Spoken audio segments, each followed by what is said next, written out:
T20 world కప్‌లో భాగంగా పాకిస్తాన్ అలాగే నెదర్లాండ్స్ మధ్య మొదటి మ్యాచ్ అయితే జరిగింది. అయితే ఈ మ్యాచ్‌లో ఎలా అంటే పాకిస్తాన్ జట్టు ఓడిపోలేక ఏదో గెలిచిందని చెప్పుకోవచ్చనమాట. అంత దారుణమైన స్థితిలో ఓటమి పాలవ్వకుండా ఉంది. ఎందుకంటే నెదర్లాండ్స్ చేతుల్లో చిత్తుగా ఓడి ఓడి ఉండేదే మరి. అయితే ఇక ఈ క్రమంలో పాకిస్తాన్ జట్టు అంటే ఓడిపోయే మ్యాచ్‌లో గెలవడంతో ఇక ఆ జట్టు కెప్టెన్ ఏ రకంగా మాట్లాడాడు అంటే వీళ్ళకి ఏ రకంగా అయినా సరే పొగరు దిగలేదని చెప్పొచ్చనమాట పాకిస్తాన్ జట్టు ఆటగాళ్ళకి. నెదర్లాండ్స్ లాంటి పసికూన జట్టు చేతుల్లో కూడా తడబడ్డారంటే ఇంకేం మాట్లాడాలి. అయితే ఇక ఈ మ్యాచ్ అనంతరం ఆ జట్టు కెప్టెన్ అయిన అలీ అఘా మాట్లాడుతూ ఏమన్నాడంటే, "మేము బ్యాటింగ్‌లో చాలా మెరుగవ్వాల్సిన అవసరం ఎంతైనా ఉంది. మేము చాలా కష్టపడ్డాం ఈ మ్యాచ్ గెలవడానికి. ఈ గెలుపు క్రెడిట్ ఫహీమ్‌కే దక్కుతుంది. గెలుపు కోసం మేము బాగా ప్రయత్నించాం. ప్రత్యర్థి గట్టి పోటీ ఇస్తుందని మేము అంచనా వేయలేకపోయాం. పరిస్థితులను చక్కగా అదుపు చేశాం. ఈ పిచ్ పైన 147 పరుగుల లక్ష్యం తక్కువే. గత 6 నెలలుగా మా స్పిన్నర్లు అద్భుతంగా రాణిస్తున్నారు. అయినప్పటికీ కూడా ఈ మ్యాచ్‌లో మేము తడబడ్డాము అంటే బహుశా వేరే విధంగా ఉంటుందేమో అనిపించింది. అయితే ఇంకొక ముఖ్యమైన విషయం ఏంటి అంటే ప్రతి ఒక్కరు కూడా భారత్‌తో మ్యాచ్ జరుగుతుందా? లేదా? అంటూ అడుగుతున్నారు.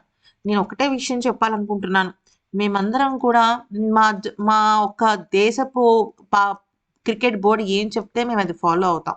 ఎప్పుడైనా సరే మాకంటూ కొన్ని విలువలుంటాయి. మేము దాన్ని పాటిస్తేనే అది మాకు సక్రమంగా ఉంటుంది అంటూ మాట్లాడాడు. అయితే నిజానికి నెదర్లాండ్స్ జట్టు చాలా బాగా ఆడిందని, నెదర్లాండ్స్ జట్టు ముందు మా జట్టు కూడా వేస్టేనని, ఎప్పుడూ కూడా పసికూన జట్టు అని అనుకోవడానికి వీల్లేదని, ప్రతి ఒక్కళ్ళు కూడా వాళ్ళకి తగ్గట్టుగా ఆడుతున్నారు అంటూ కొంచెం ఏదో ప్రపంచానికి ఏదో మంచి చెప్పాలన్నట్టుగా చెప్పాడనమాట. నిజానికి ఈ మ్యాచ్ ఏంటంటే శనివారం గ్రూప్ ఏలో భాగంగా ఉత్కంఠభరితంగా సాగిందసలు యాక్చువల్లీ ఈ మ్యాచ్. ఆరంభ మ్యాచ్‌లో పాకిస్తాన్ 3 వికెట్ల తేడాతో గెలుపొందింది. అలాగే ఈ మ్యాచ్‌లో ఫహీమ్ అష్రఫ్ దూకుడు బ్యాటింగ్‌తో పాకిస్తాన్‌ని ఓటమి నుంచి గట్టెక్కించాడు. లేకపోతే నెదర్లాండ్స్‌కే విజయావకాశాలు ఎక్కువ. ఎందుకంటే నెదర్లాండ్స్ విజయావకాశాలను ఆ జట్టు బౌలర్ వాన్ బిక్ దెబ్బతీశాడు. 19వ ఓవర్‌లో అతను 24 పరుగులు ఇవ్వడంతో అప్పటి వరకు ఖచ్చితంగా ఓడిపోతుంది అనుకున్న పాకిస్తాన్ జట్టు గెలవడం స్టార్ట్ చేసిందనమాట. అయితే ఈ మ్యాచ్‌లో ముందుగా బ్యాటింగ్ చేసిన నెదర్లాండ్స్ 19.5 ఓవర్లలో 147 పరుగులకు ఆల్ ఔట్ అయిపోయింది. అయితే కెప్టెన్ స్కాట్ ఎడ్వర్డ్స్ 37 పరుగులు, అలాగే బాస్ డిలేడీ టాప్ స్కోరర్‌గా నిలిచాడు. బాస్ డిలేడీ కూడా 30 పరుగులు చేశాడు.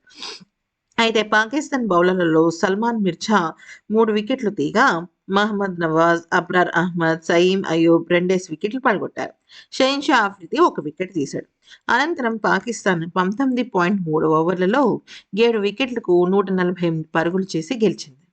ఓపెనర్ షాబాజ్ జాదా ఫర్హాన్ 47 పరుగులు చేయగా, షహీన్ అష్రఫ్ 29 పరుగులతో టాప్ స్కోరర్‌గా నిలిచారు. కెప్టెన్ సల్మాన్ అఘా 12 పరుగులు, బాబర్ అజమ్ 15 పరుగులు, ఉస్మాన్ ఖాజా 0, షాదాబ్ ఖాన్ 8, మహమ్మద్ నవాజ్ 6 ఇలాగ అసలు ఒకళ్ళ తర్వాత ఒకళ్ళు ఘోరంగా నిరాశపరిచారనమాట. ఓ దశలో 114 పరుగులకు 7 వికెట్లు కోల్పోయిన పాకిస్తాన్ ఓటమి తీసుకువెళ్ళింది. కానీ ఫహమ్ అష్రఫ్ అద్భుతమైన బ్యాటింగ్‌తో పాకిస్తాన్‌ను గట్టెక్కించాడు. ముఖ్యంగా 19వ ఓవర్‌లో 24 పరుగులు పిండుకున్నాడు. అయితే అదే విషయాన్ని పాకిస్తాన్ కెప్టెన్ కూడా చెప్పాడనమాట.